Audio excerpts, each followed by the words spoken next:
Today we're going to be reviewing The Conjuring. The Devil Made Me Do It. You alright?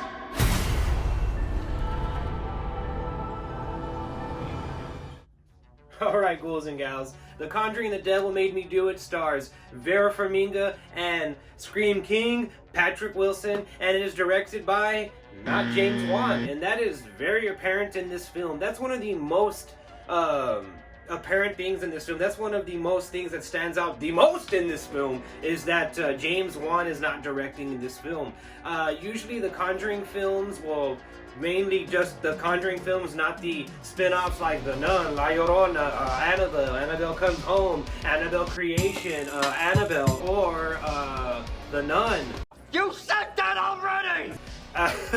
Mostly just the core Conjuring films are usually very self-contained, like kind of haunted house type movies. And this film kind of goes into the kind of like Law and Order, like supernatural victims unit, and it shows Ed and Lorraine as they kind of take a turn into like being these like gumshoe supernatural detectives. It honestly feels like the show Supernatural. It feels like Ed and Lorraine are turning into Sam and Dean. I'm pretty sure I heard Patrick Wilson at one point go, Sam. But yeah, this is kind of a drastic turning point for the Conjuring franchise, in the sense that they're doing something new, but it doesn't necessarily feel fresh.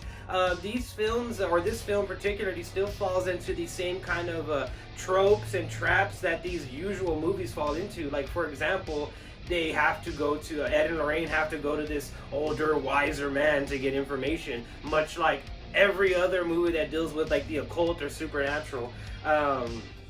The one thing that's interesting about this film that I thought was going to be really cool was the courtroom aspect of this film, and it ended up being kind of, well, like a courtroom scene in real life. Really, really, really boring, and they didn't really use a lot of it, and this film does that a lot. It doesn't have a good pace. It has a lot of pacing issues. I mean, it'll show you a bunch of amazing shit, like this scene right here. This exorcism scene is fucking mwah, chef's kiss. I mean, the contorting whenever the little kid's like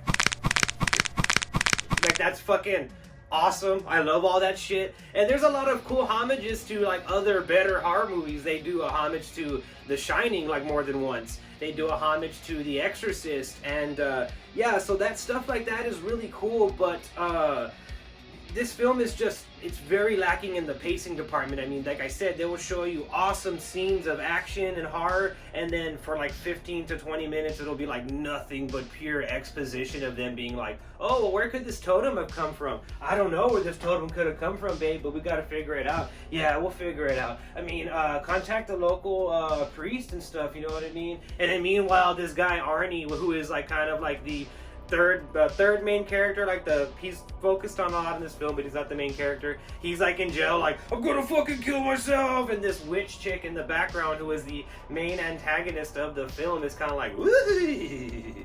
And that's where the film takes a turn into fucking absurdity. It takes a turn into fucking batshit crazyville, and you're just kind of like, you can only suspend your disbelief so much. And I understand this is a fucking Conjuring movie, and I know like it's dealing with like demons and ghosts and all that stuff, but when the fuck did Lorraine Warren become part of the fucking X-Men? In this movie, her fucking clairvoyant abilities and her trance medium abilities are like amped up to level fucking 10. She is like Professor X in this fucking movie. She is able to like have like a mind battle with like this witch chick, and she's able to like kind of like determine where somebody was killed, like exactly, so much so that they're driving with this police officer and she's like, oh, you missed a turn. That body was buried right there, right behind that tree, approximately 3/4 that way. You're gonna pass by a rock with some moss on it, and that's where that body's buried. Like, holy shit, Lorraine, you could do this the entire fucking time, and you've been fucking holding out on us in the power department. Meanwhile, Ed Warren is just like, I'm old, I had a heart attack. He's just there with his fucking cane and doesn't really add anything to the movie.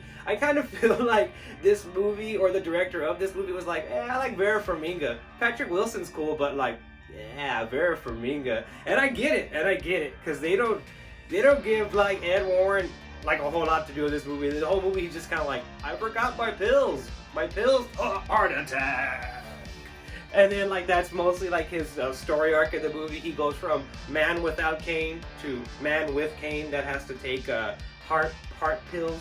Meanwhile, Lorraine Warren is just like, I'm still a boss bitch. Look at me and my turtleneck. I'm like defeating ghosts and shit. I mean, it works. It works until it really doesn't. I mean, like I said, this movie is a kind of a slog. It's a little bit boring at times, but as far as a good horror movie goes, we haven't really had a whole lot this year, and The Conjuring 3, The Devil Made Me Do It, will suffice.